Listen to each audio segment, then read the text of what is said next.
Hello, once again, my friends. This is Johnny Jabor, and I'm here with another episode of Johnny's Jabs. It is Wednesday, December 18th. Today, the House will be voting to impeach the President of the United States, Donald Trump. And we'll have news by the end of the day whether they have voted to impeach or not. But that doesn't really take away from the focus of what I want to talk to you guys today about, which is the upcoming Democratic presidential candidates debate, which will be taking place tomorrow, December 19th, Thursday evening. And it's being held by PBS in conjunction with Politico. The debate is going to be hosted by Loyola Marymount University in Los Angeles, California. And earlier in the week, there were some issues having to do with the Food Workers Union and their strike against their employer, Sodexo.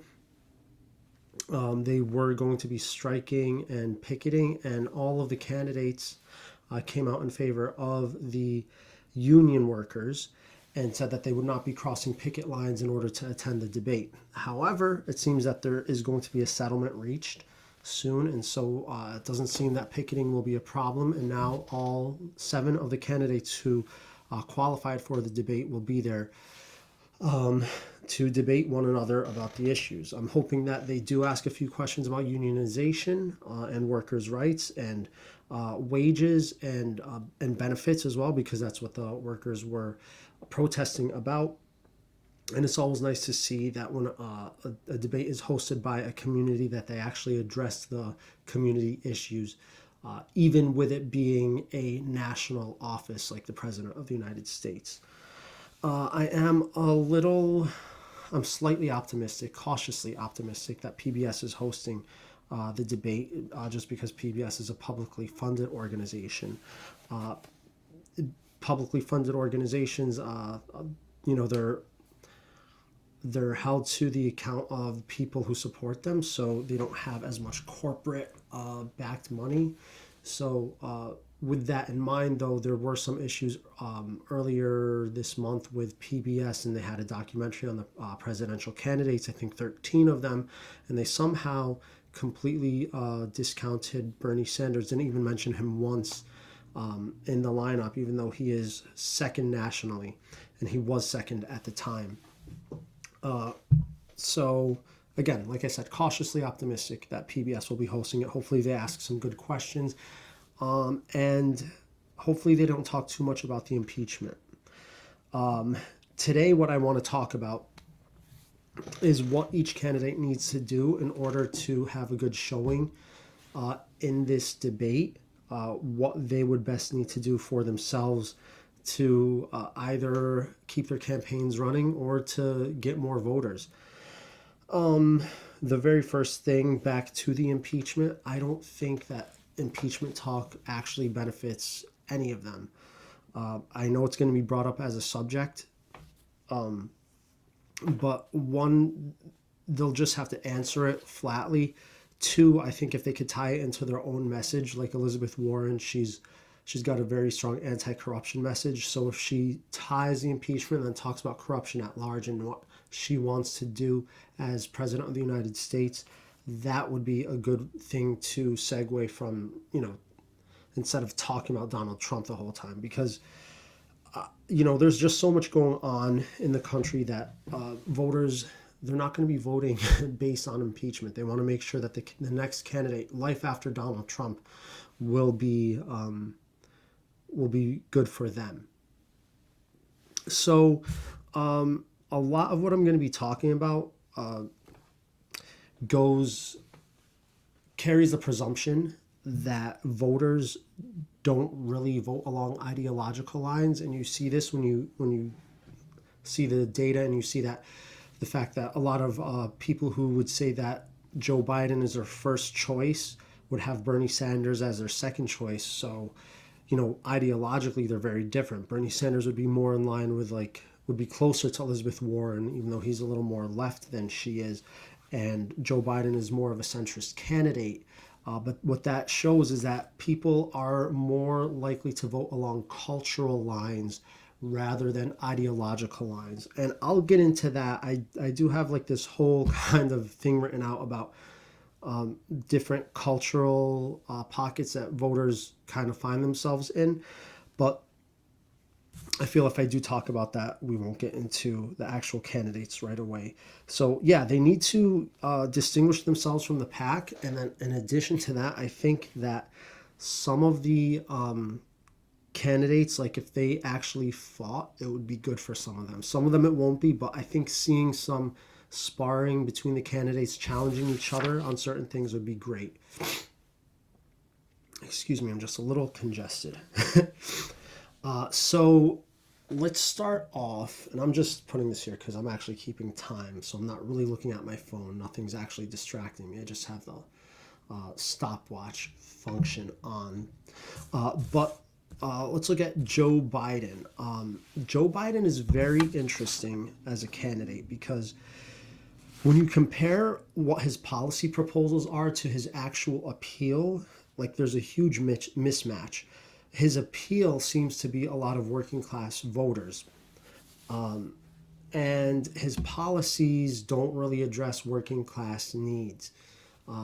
There's not much that he actually offers that's going to benefit people who are either impoverished or just getting by paycheck to paycheck, month to month. He believes in incrementalism and just small steps, kind of in the way that Barack Obama did. That he doesn't really believe in big structural change. And the premise of his campaign is that Donald Trump's election was a fluke and we just need to go back to the way things were before Donald Trump. So what he actually needs to do, I think he's one of these candidates that should try to avoid fighting with other candidates. He just needs to make the case for going back to the way things were under Barack Obama, and he just needs to state that boldly and clearly. Yeah, he really does have to maintain this reputation that he has of being working class Joe. It's very likely because he is leading the pack that he's going to be attacked by the other candidates. Here's the thing, I don't think that he should be fighting, but if someone does attack him, it always works in his benefit to actually fight back. There was an incident in Iowa a week or so ago where an Iowan farmer had asked him a question having to do with Hunter Biden and Burisma, and Joe Biden got quite vicious with him to the point he was telling the man he was fat. He was challenging him to a push-up contest.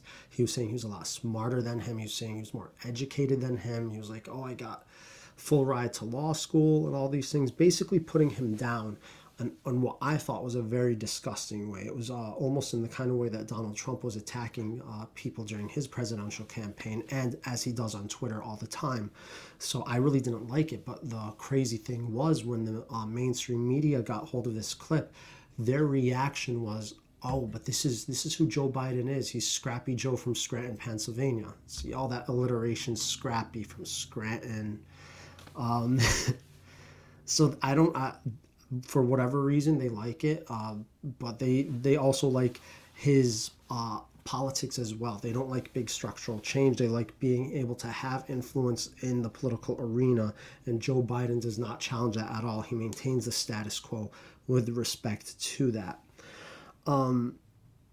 Yeah, and so that's if he gets attacked, but he's going to get scrutinized. People are going to ask him tough questions. And when he is scrutinized, I think he just has to make the case to go back to how things were.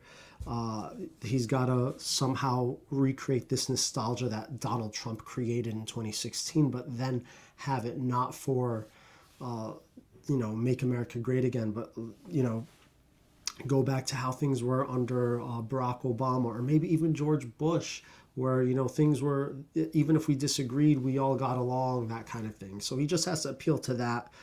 I personally don't buy into that. I think it's all a bunch of bullshit. But if he's able to convince the masses of that, go right ahead. That's what he's got to do. It might come up that they might ask him about stuff with Ukraine and his son being involved in Burisma, the energy company that he was getting paid $50,000 a month for. And that was while Joe Biden was the vice president. I think it's a very tricky thing for him. Uh, the best thing for him to do would be to start, not to deny it. I think to maybe admit a blind spot to that scenario, but then he should never admit that anything was illegal because nothing actually was illegal. But I think if he just transitions to talk about Donald Trump and the Trump kids, I think it's fair game to talk about Donald Trump's kids, with the exception of Barron, who's only 13, and Tiffany, who's not involved in his administration. But talking about Ivanka, Jared Kushner, Don Jr., and Eric is perfectly fine, and their businesses abroad in China, in Moscow, Saudi Arabia, Israel. All of that is fair game, and I think Joe Biden talking about it might be the best thing. It plays that deflection game that Donald Trump plays. He's got to really test that out, because if he wants to get to the general election, he has to see how good it works with the Democratic candidates he's on stage with now, or with the moderators of the debate who will be asking him those questions. But with that said, let's go to Bernie Sanders, who is second nationally. And I think what Bernie Sanders really needs to do is he needs to actually fight, unlike Joe Biden. And I think that Bernie Sanders needs to fight Joe Biden. The crazy thing is, these two have completely different ways of addressing issues that Americans are facing. Joe Biden wants to maintain the status quo and just go back to how things were with Barack Obama, which, in my opinion, that incrementalism of Barack Obama led us to the mess that we're in with Donald Trump. But Bernie Sanders believes that we have to completely upend the system and have a political revolution. So Bernie has to, oh yeah, so they have completely different approaches, but they have very similar appeal, in that they both appeal to working class voters.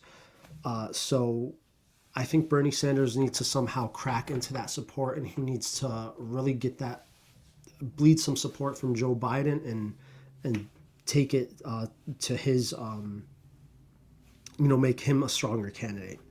I think he really needs to go after Joe Biden's electability, because that's the whole argument that everyone is saying, that they want to vote for Joe Biden. He's the most electable candidate to defeat Donald Trump. So here are 3 reasons why I think that Joe Biden is not electable. And these are things that Bernie Sanders should really go on the attack with. First, the whole policy of incrementalism is a complete failure. Barack Obama's policy of incrementalism, okay, we're going to just, we're going to modify healthcare in steps rather than just completely upend the system. Just more red tape, more bureaucracy in order to get things better and better and better.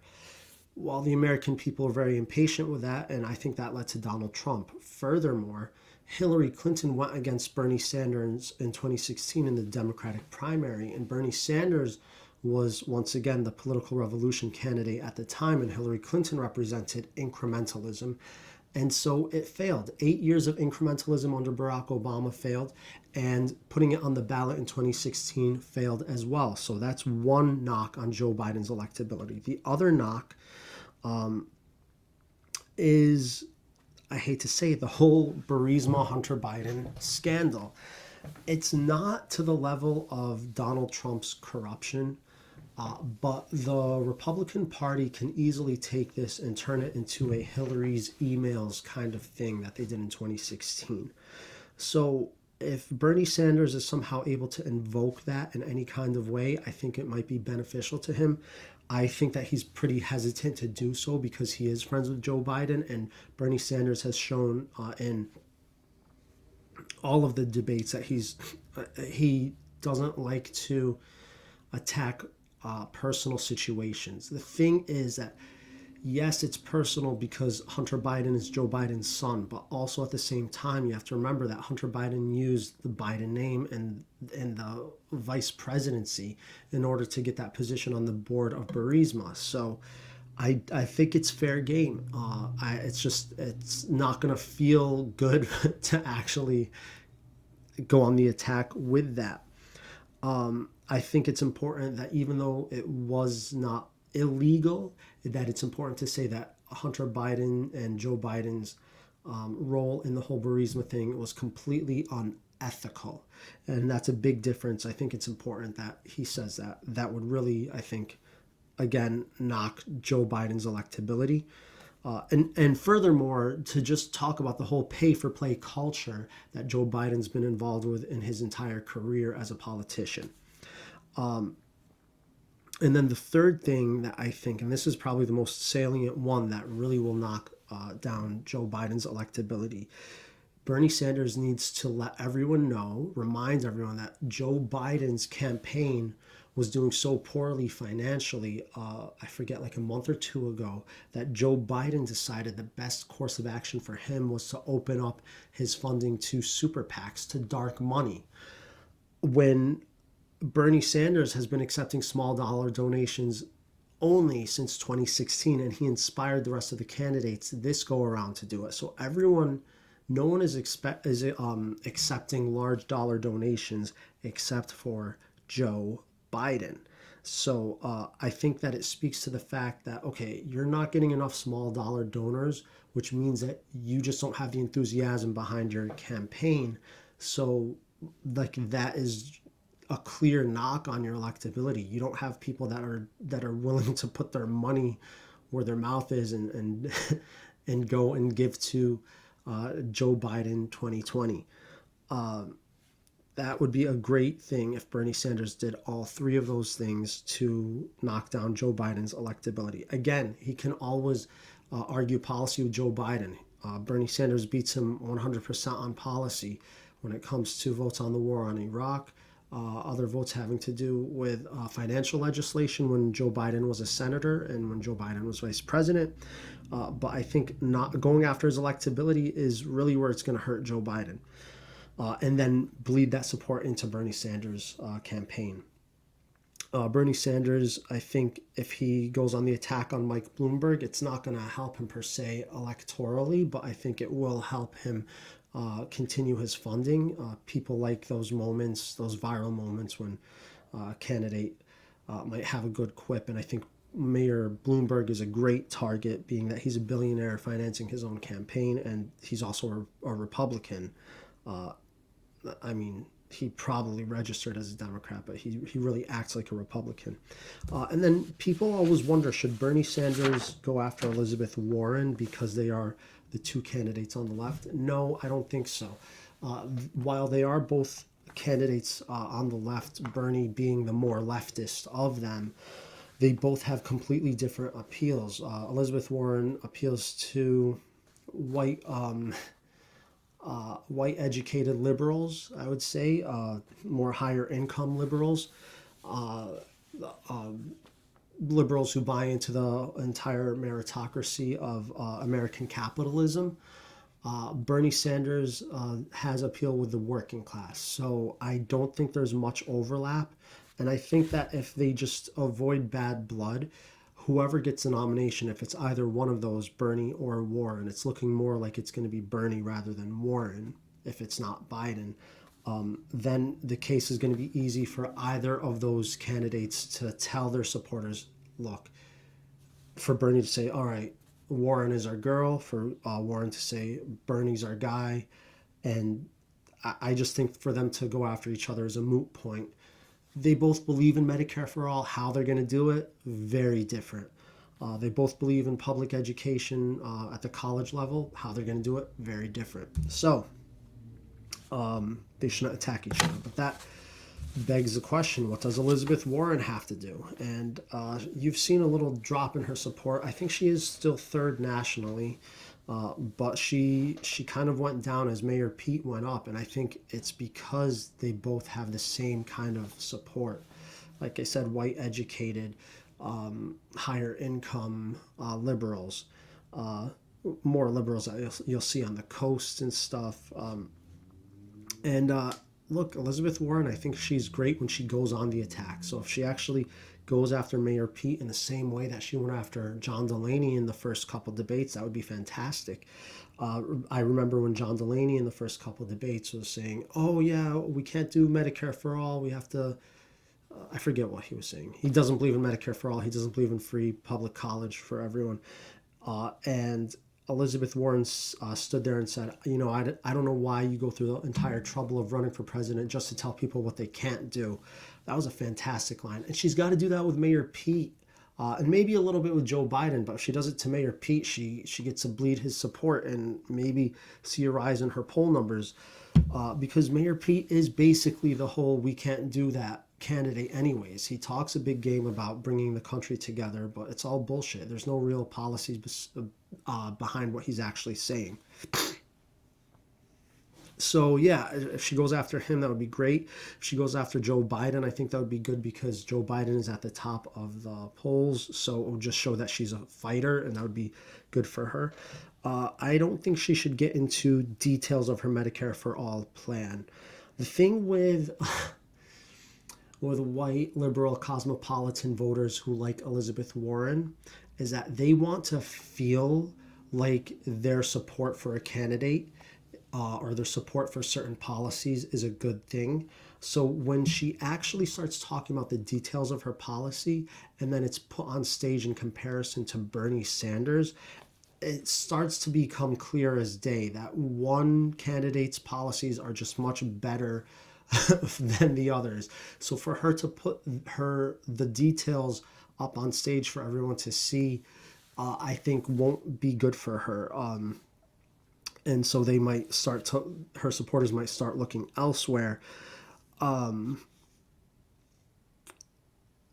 think she should just talk big picture, basically. Medicare for All is a great concept because of the corruption of the pharmaceutical industry, of the corruption of insurance companies. Public college for all is great because, and just to not even get into the detail of like, it's going to be free for people making under a certain amount. Bernie Sanders wants to make it a public good, meaning free for everyone. So if she just goes along with that, even though her policy isn't exactly that, she just aligns herself with it, that's good for her.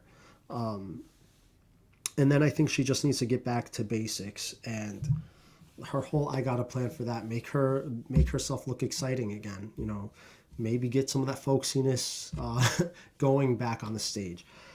She really does know how to work a crowd. It's kind of amazing. I was watching her once on C-SPAN at a local event in New Hampshire. I was just flipping the channels, and I didn't really want to watch at first, but then I tuned in, and the way she's talking, like, she really can just draw people in when she's talking. She's super charismatic, and I don't think she gets enough credit for that at all. Anyways, Mayor Pete, he had a rise in the polls for the last couple of months, and I think since Bloomberg got into the race, and since Mayor Pete has had a few minor scandals of his own, I think people are starting to realize he's not the best candidate in the field, and I think his support is starting to dwindle again. So what does he have to do? I think he has to keep saying nothing. Same way that he's been saying nothing this whole time, and just focusing more on the veneer of electability and inspiration, the whole Barack Obama thing, like where you talk about bringing people together and all that bullshit. The funny thing was, I saw like an interview with him where someone was like, it's crazy that you're riding this wave of support. You don't have too much detail in your policies. And then Mayor Pete's like, yeah, that's the beauty behind it, because all we have to do is we lead with philosophy, and then from philosophy we'll get the policies, the good policies that we want. So he really, like, that is the strategy, to just not have policy. So I think that's just what he's got to do. The thing is, the more details that he divulges, which he doesn't really have details, but the more that people press him on details, the more that people are going to see how hollow his plans are. And so that's going to create the opening for Warren and her supporters, people who believe in American meritocracy and actually having a plan for that. That's where they can jump in and actually criticize Pete Buttigieg and his campaign. I do think that there might be an opening for Pete Buttigieg to criticize Mike Bloomberg. I do think Mike Bloomberg's campaign might have started bleeding some support from Mayor Pete. If he attacks Mayor Bloomberg, I think it would be good for him to attack him on grounds that he is not actually campaigning. and that he thinks he could buy the election. But I think everyone should go after Bloomberg for that. But if Mayor Pete does it, I think it might make him look better in particular. But Mayor Pete has some major blind spots with regards to African American issues. Let's not forget that he had faked endorsements. His campaign published faked endorsements of African Americans in South Carolina, just because he wanted to give off the impression that he had more black support than he actually does. Why the media ignored that is beyond me, but that was really crazy. But I do think that people are starting to have questions and doubts about him. Remember, that kind of white, liberal, educated support that is behind Mayor Pete and Elizabeth Warren, they want to feel like they're doing good. So if the narrative about Mayor Pete is that he's not good on African American issues, even in his own city of South Bend, Indiana, those voters don't want to feel like by supporting Mayor Pete that they are not conscious to black issues either. They don't want to feel like they have a blind spot or a racist blind spot that I think Mayor Pete actually has. So yeah, that's what I think he's got to do. Andrew Yang. Andrew Yang is, I love Andrew Yang. He's not my top guy, but I really do like him. I like him on stage. I like the way that he describes the problems in America. And just like Elizabeth Warren, he's got a solution for everything. The crazy thing is that his support is way more working class than Elizabeth Warren's.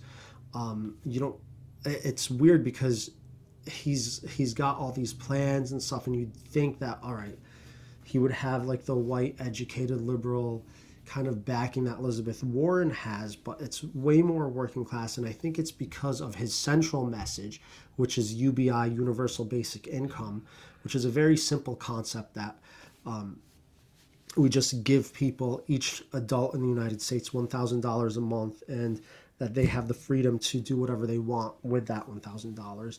And it has a lot of libertarian leanings in that plan, just because people are allowed to do whatever they want. And I think that American workers and the working class in general, they like to think of themselves as self-sufficient. And so with the idea of being given $1,000 a month and having the freedom to do whatever it is that they want, it does invoke this idea of self-sufficiency. But Andrew Yang has unfortunately not been able to talk a lot in the last couple debates. And so I think there is a bias there. I think that there is a little bit of racism there, being that he's an Asian man. And I think he's got to interrupt. Maybe it's not in his nature, his personality to do so, but I think that he's got to interrupt, and he's got to interrupt and fight people as he interrupts. I think it would be great if he fought Joe Biden and Pete Buttigieg, not necessarily because that's going to gain him more voters, but I think that would make more like viral moments. And so with those viral moments comes the dollars to fund your campaign, and so then he could continue running his campaign as long as he likes. He should not fight Elizabeth Warren. I remember that there was a debate in which they were kind of they were trying to fight each other, but then it turned into like a really technical tit for tat. Well, they were like, oh, well, that plan is good, and I like that idea of yours, but if I were to do, I would tweak one thing. And it wasn't like a real fight. Those two are so detail oriented that if they were to kind of attack each other, it just doesn't work. Weird enough, I think he's got to go after Bernie Sanders. Why? Because they both do have working class support, and I think that maybe, even though Bernie Sanders' support is very sticky, once people decide they're going with Bernie Sanders, they don't change their mind. That if he does somehow criticize him in the right ways, he might be able to bleed a little bit of support from Bernie.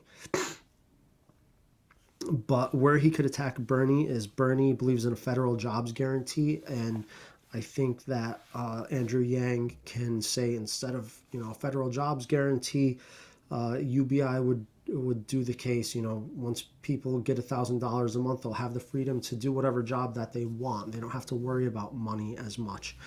I am more for a federal jobs guarantee myself. Personally, I think that there are certain industries that the government can invest in. I think there's a lot of infrastructure that the country needs to invest in right now. And then also, I think in terms of green jobs, Green New Deal, a federal jobs guarantee can definitely get that kick started. But yeah, if they have that debate on stage, that would be great for Andrew Yang. And then I think if he attacks Bernie on drug decriminalization, Andrew Yang believes in full drug decriminalization. Bernie Sanders only believes in the decriminalization of marijuana. And Andrew Yang can then go on, as he's spoken before, about the Portuguese model and how Portugal has been able to, through their policies, reduce addiction rates and reduce drug overdose rates as well. Amy Klobuchar, I'm not sure what she's got to do. She's really positioned herself kind of oddly in this field. I'm really surprised she's still there. She doesn't have much support. I don't really know who not her constituents. Her constituents are from Minnesota, being that she's a senator. I don't know who her supporters are. I don't know if she appeals more to cosmopolitan liberals or working class liberals or working class voters. They won't even describe themselves as liberal. She definitely doesn't appeal to progressives. So I don't know. She's going to go after Bernie Sanders and Elizabeth Warren for sure, but that really won't pack too much of a punch. I just don't see her numbers going up. She has cried about sexism with regards to Pete Buttigieg and his rise and his candidacy. And I think she has a point, being that Pete Buttigieg is a bag of nothing in terms of his candidacy. And he's somehow risen to top 3 or 4 in some polls.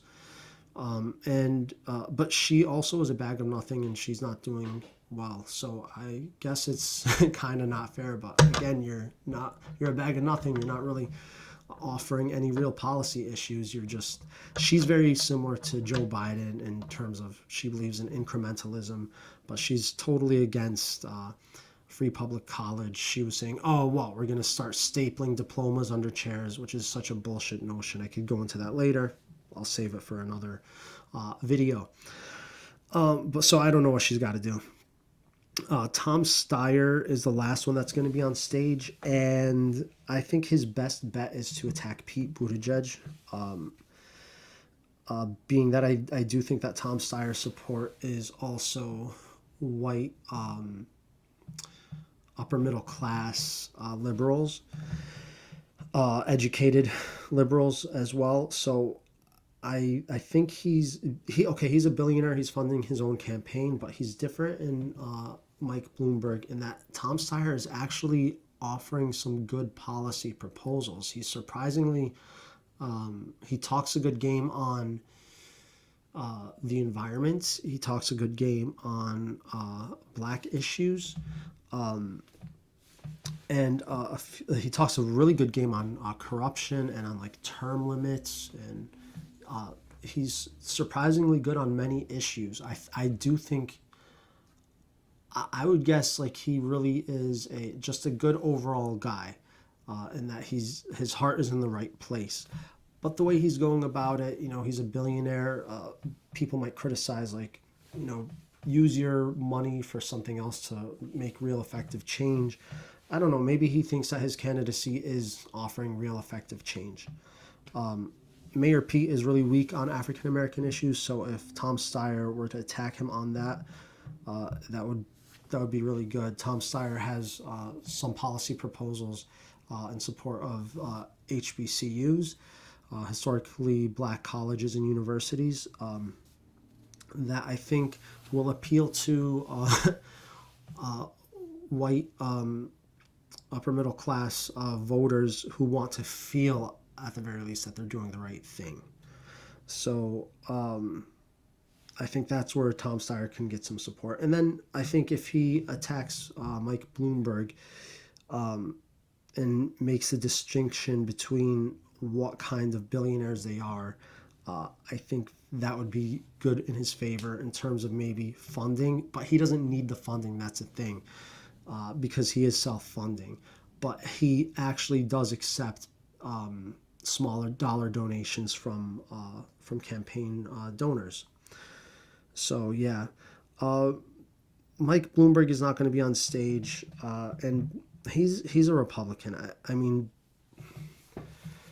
in 2004, while he was mayor of New York City, he was an independent mayor. But really, what it was that he was socially liberal, fiscally conservative, and But in 2004, while the wars in Iraq and Afghanistan were raging, Mike Bloomberg decided, instead of endorsing John Kerry, who wasn't promising an end to the wars, he decided to endorse George W. Bush. I think that's very important to remember. In addition to stop and frisk that Mayor Mike supported during his tenure as mayor, and he only recently disavowed because he decided that he was going to run in the Democratic primary. He is a two-faced bullshitter, and let's make no qualms about it that he's not in this to help anyone but himself. That's what I got to say about Mike Bloomberg. Marianne Williamson is still running. She's not making the debates, so I don't think her voice is going to change much of what's on the stage. Cory Booker is still running. He was complaining that there were no people of color at the debate, but when he said that, he forgot that Andrew Yang already qualified or was close to qualifying. So that might show a blind spot that Cory Booker has. But let's remember that I think representation is a very good thing. It's good to see that, in presidential administrations and government, that there are different people across gender lines, across racial lines, across sexual orientation lines, because it sends a message to everyone in the country that everyone is equal. Everyone can reach the highest offices in government. But what he fails to recognize is that you don't just do that with the facade of having black people on a stage. You need to bring black issues to the stage. So while Cory Booker might think that he's addressing black issues, he forgets that there are large discrepancies between black Americans and white Americans with regards to health. And the fact that he has not supported Medicare for all, a policy that would vastly impact the health status of many African Americans, not just African Americans, all Americans, it would greatly benefit so many, especially with black voters too.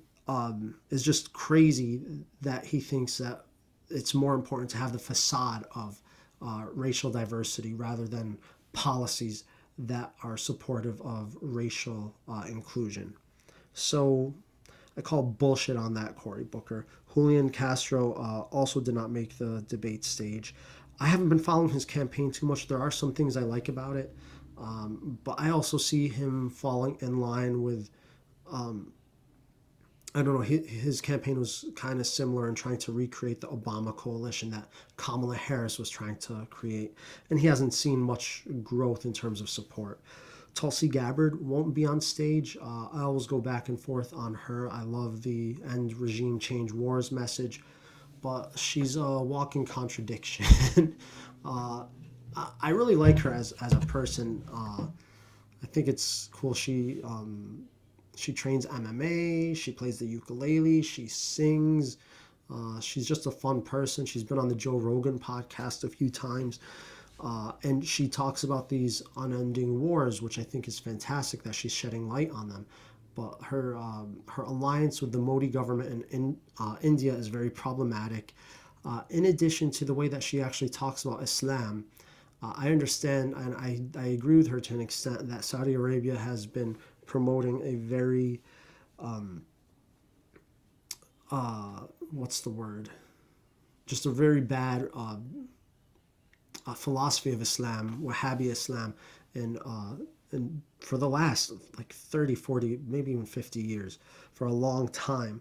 But the way that she talks about it really drums up the fear mongering that existed before we went to war in Iraq and Afghanistan. So I just don't think it's good for the country the way that she talks about it in particular. So, but that's all I got on the candidates so far. I'm going to come back to you guys tomorrow after the debates, and I'll have another conversation with you then. Hopefully this kept you informed, and hopefully you're ready to watch it with me tomorrow night. I'll talk to you then. Take care.